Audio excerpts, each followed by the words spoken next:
సంతోషంగా తల్లి. అసలు మనకు కుబేర కుంకుమ భూమి మీదకి రావడానికి చాలా గొప్ప కథనే ఉంది. కథగాడు నిజంగా జరిగింది. యక్షిణీలు పేరు ఎప్పుడైనా విన్నారా తల్లి? యక్షిణీలు విన్నానండి. భూమి మీదకి వచ్చారు. ఎందుకు వస్తారు? భూమి మీద శపించి భూమి మీద పడ్డారు. ఈ యక్షిణీలందరూ ఎవరి దగ్గర నివసించేది? దేవతల దగ్గరనా? గాంధర్వలు.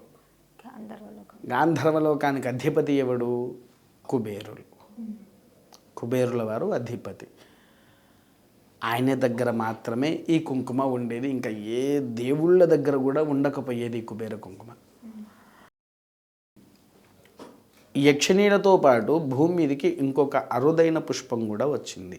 ఏంటంటే అది? నిత్యంగా లక్ష్మీదేవి కూర్చునేటువంటి పుష్పము. అమ్మవార్లకు ఆ పుష్పముతో పూజ చెయ్యాలి. ఏం పుష్పం అంటారు అది? కమలమేనా? ఓహో, కమల పుష్పమే. ఎందుకు అనంటే మొదలుగా ఈ యొక్క పుష్పాలు కేవలము కుబేరుడి దగ్గర మాత్రమే ఒక పెద్ద సరస్సు ఉండేది. ఆ సరస్సులో ఇవి పూసేటివి. అందులో సరిగ్గా 108 మాత్రమే పూస్తాయి. ఎందుకంటే ఒక పుష్పం ఎక్కువ పోయేది, ఒక పుష్పం తక్కువ పోయేది.